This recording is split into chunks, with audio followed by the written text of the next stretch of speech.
आज हम BSc part first year के गैसीय अवस्था चैप्टर में वंडर वाल समीकरण द्वारा आदर्श व्यवहार से विचलन की व्याख्या करेंगे।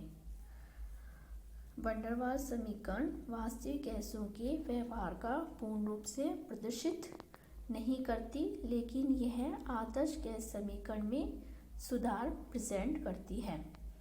वंडर वाल समीकरण के द्वारा हम एमागेट वक्र द्वारा बताए गए वास्तविक गैसों के आदर्श गैस से विचलन की व्याख्या निम्न ताप तथा ताप पर कर सकते हैं। 1 मोल n मोल गैसों के लिए वंडर वाल समीकरण हमने पहले पढ़ी थी, ये आती है, तथा 1 मोल गैस के लिए वंडर वाल समीकरण हम इस तरह प्रेजेंट करते हैं, निम्न रूप में प्रेजेंट करते हैं।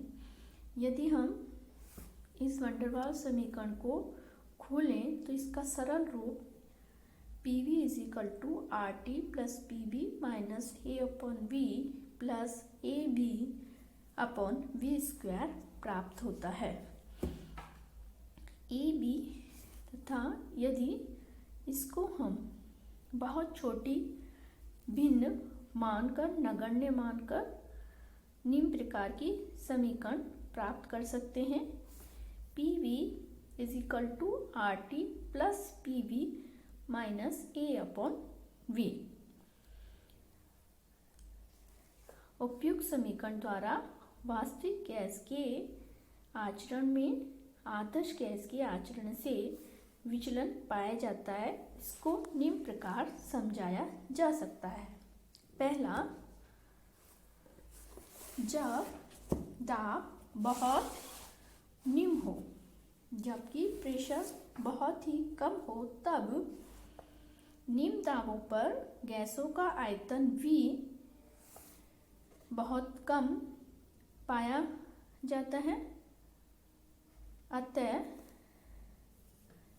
A/V तथा B दोनों के मान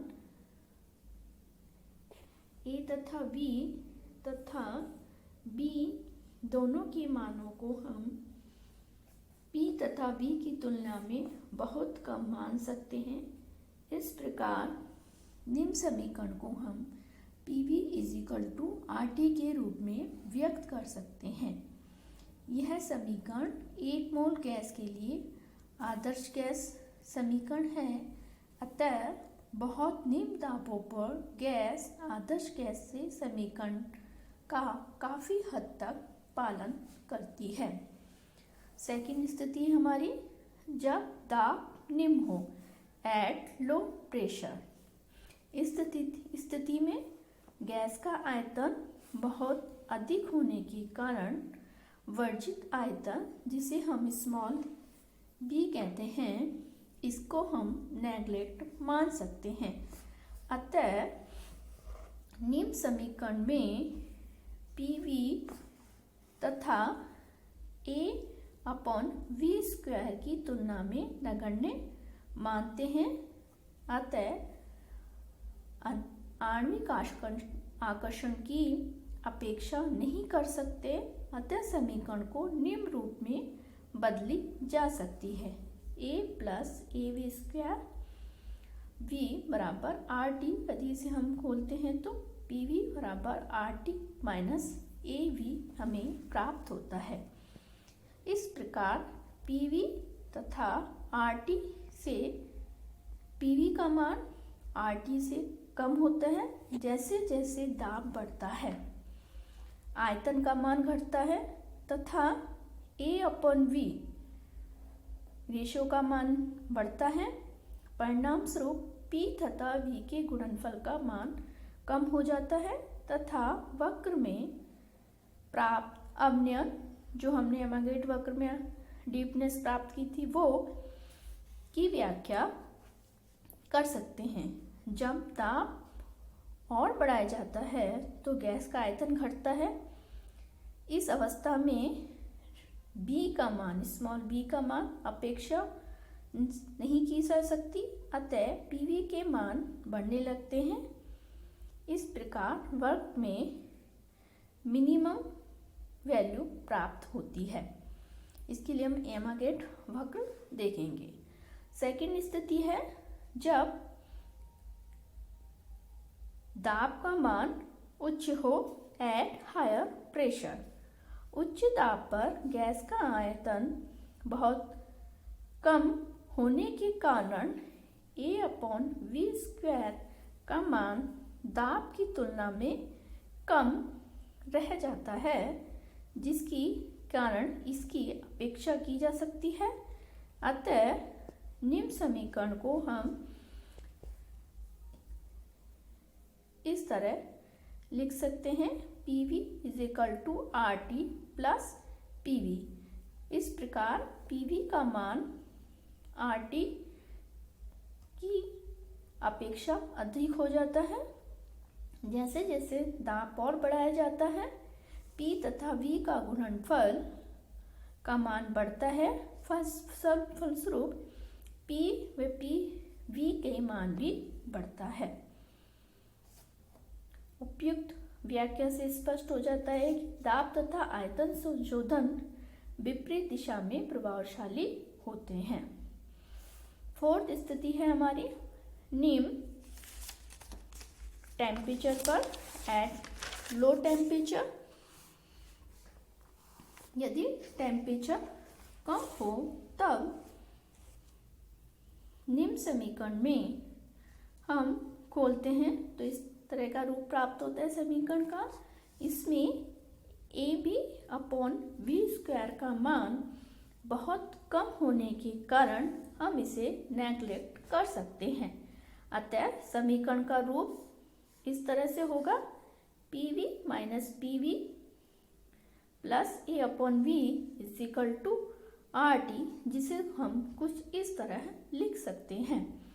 अतः निम्न तापों पर आयतन का दाब का मान बहुत कम होता है एवं A/V का मान बढ़ जाता है तथा A/V - PV इस मान की वृद्धि होती है।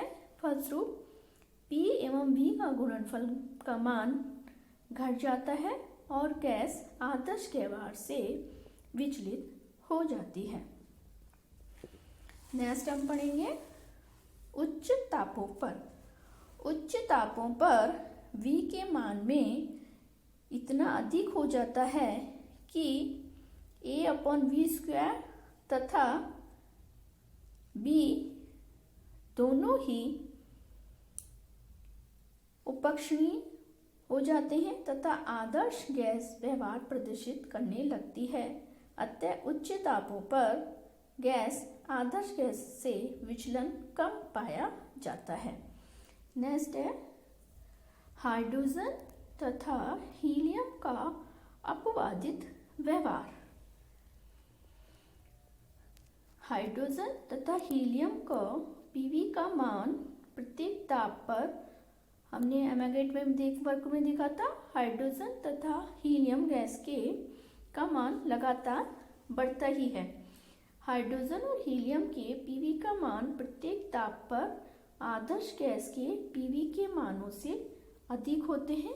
अतः व्यवहार हाइड्रोजन और हीलियम के मान द्रव्यमानों के आधार पर समझाया जा सकता है। कम द्रव्यमान के कारण इस गैस के अणुओं के मध्य आकर्षण बल नगण्य होता है। अतः दाब संशोधन A/V² की हम अपेक्षा कर सकते हैं तथा वंडर वाल समीकरण में PV = RT + PV में परिवर्तित हो जाती है।